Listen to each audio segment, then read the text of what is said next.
Hey everybody, this is Dylan. I wanted to give you some updates on what I've been doing lately, but first a word about the Facebook group. If you haven't joined us in the Facebook group, the address is at the bottom of your screen. Thank you. We are a group of freaks. Come on, man. One take. We're gonna do one take today.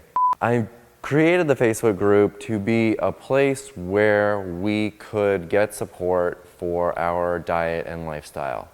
Not just the food, though a lot of what we do talk about is the food because that's kind of the hardest part of our lifestyle to change.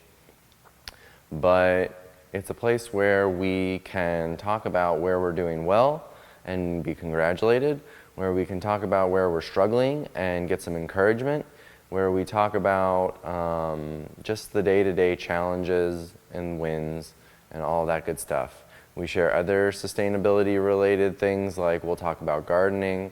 It's a really great Facebook group. But I want to make sure that people understand that they don't have to be perfectly 100% doing it right constantly in order to be an active participant in the Facebook group. I understand that a lot of people that are posting in the Facebook group probably don't eat perfectly every time, but they celebrate the times when they do get it right, and it feels good because everybody's rooting them on. So I don't want you to feel like if you fall off the wagon and you go through a tough time that you can't continue to be active in the group. Nobody is going to judge you. Nobody's going to do anything that would make you feel ashamed of yourself. This is the process. I mean, it is hard to be perfect, which is why most of us are not. I cheat on occasion. Some of you may have the personality type to where you need to be perfect all the time. You have your set rules and you've got to be on it all the time, because if you don't, you will fall down on a terrible spiral. I get that. Some people are like that, and that's great, and the group is a wonderful place for that type of personality. But there are also people that can have some oily food on occasion, like I do sometimes. But just know that nobody in the group expects you to be 100% perfect. Share with us, continue to get the reinforcement for the group so that when you do fall off or you do go through a tough time, that you can use the group to get you back on track. That's the greatest thing about the support structure. So I wanted to go from there to talking about what I've been working on specifically with my Well Your World content and the group and everything.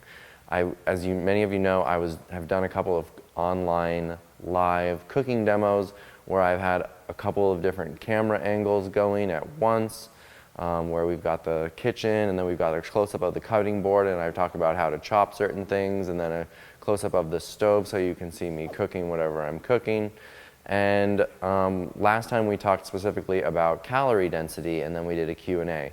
And I think it was really great content. I really enjoy the interaction with the participants in the live demo.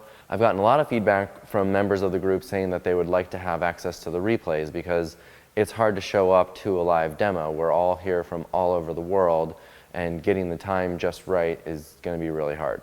So what I want to do is record them in the future and then have a subscription to where you can watch these replays. I would like to do at least 2 of them a month, hopefully 3. 4 might be hard because every single week, things happen, travel, whatnot. So I'd like to do at least 2 to 3 and do a subscription where you can show up live, that's included, and interact and everything, and then you would be able to watch all of the replays as well on the Well Your World website. These are like 60 to 90 minute demos, so I think they would be really helpful for a lot of people. We're going into concepts that I'm going to continue to cover on my free YouTube videos, of course. I'd like to do a YouTube video a week at least. So that's not going to change. And then I'm working on like a second tier of subscription where we might get together and set goals and check in every week and do like an accountability type of a group. That is very interactive, not recorded, no replay, so that people can put themselves out there and get support. So a lot like what we're doing in the group, but something that's more structured and interactive and consistent with goal setting. So that is, I don't know exactly all of the details yet, but that's what I'm working on, and that's what I'm hoping to launch officially in the next, let's just call it a month. So pretty soon. What else have I been up to? I have been growing microgreens. So you know I'm building the urban farm down the street. There hasn't been very much activity down there because I'm practicing this phase 1 of microgreens growing, and I want to sell microgreens to chefs locally. And so I'm kind of refining that in my basement grow room of my house, which is a pretty big, it's like a 240 square foot room where I could probably provide enough microgreens for like 20 local restaurants, which is pretty sweet. And then eventually I'd like to outfit one of those shipping containers, if you remember from my video where I was building the solar array on the farm a few videos back, where I showed the shipping containers. I'd like to turn one or two of those into microgreens as well, and because it would obviously be powered with solar, which it also is here at my house. But it's really awesome sort of technique. We've got a climate controlled room, the humidity is controlled, the temperature, the lighting, everything is solar powered. It's really sweet.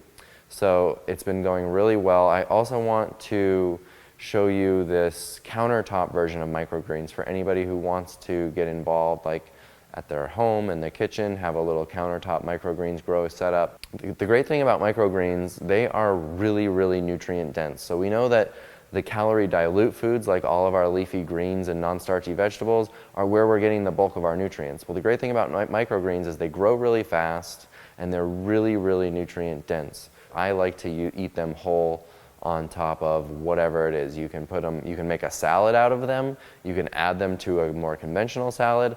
I add them to all of my hot dishes because I don't usually make salad for myself very often, but so they're a really, really delicious and easy way to get a lot of nutrition. And they're really an elegant and fancy way of dressing up a plate at a local restaurant. So I think that it's not super hot here in Arizona yet. I think it's like coming from the East Coast and sort of coming toward us here in Arizona. So I'm a little early to the game, but I can see that it's a wave that is coming because it's fancy for a fancy local restaurant scene.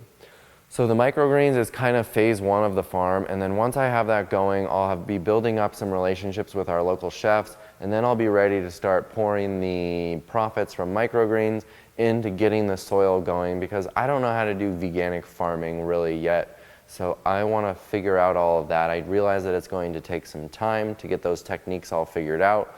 So I need to have something generating some money on the farm first, which is the microgreens, and then as soon as the veggies are ready, I'll already have some chef customers to sell veggies to. So that's kind of the idea there. I will make some videos. I haven't shared very much content about this yet, and I realize that, so there will be videos about that soon. The other thing I'm working on is a freeze-dried cheese sauce. I put a poll out in the Facebook group, what would you like to have first, and everybody pretty much voted for a cheese sauce. So all it would be is like a powder, you know, I'll sell it in bulk in a bag. You take a cup of the cheese sauce, freeze-dried cheese sauce powder, add a few cups of boiling water, blend it up together, and you have ready cheese sauce, instant cheese sauce. So that would be pretty cool, SOS free. And then I would also like to do a mushroom gravy type of a sauce. And then once we have that going and people have actually convinced me that I'm onto something, I'll start working harder on an actual complete meal freeze-dried recipe where you still just add water, same thing, but they're a little more complex. I have to buy more ingredient in bulk, which means I'm going to be paying more money up front. So I want to know that I'm actually onto something by seeing people actually buy some freeze-dried sauce. So I really think I'm onto some pretty good ideas that you're going to like. So stay tuned for that. I'll continue to update you here as well as in the Facebook group in the coming weeks. I'm going to the NHA National Health Association conference tomorrow in Cleveland for the weekend, and that should be pretty fun. I'm hoping to get some interviews, and which I will of course post here on the YouTube channel, and it should be pretty cool. So if anybody happens to be going to that, I hope you'll find me and say hello. So that is everything that is going on for now. Please join us in the Facebook group. Comment below with any thoughts about all these things that I'm working on right now. I'd love to hear your feedback, and I'll see you on the next video. Bye. I hope you enjoyed my Mike the Vegan style red beard, because I think it's time for a remove and reset. I'm sure it'll be back. Okay.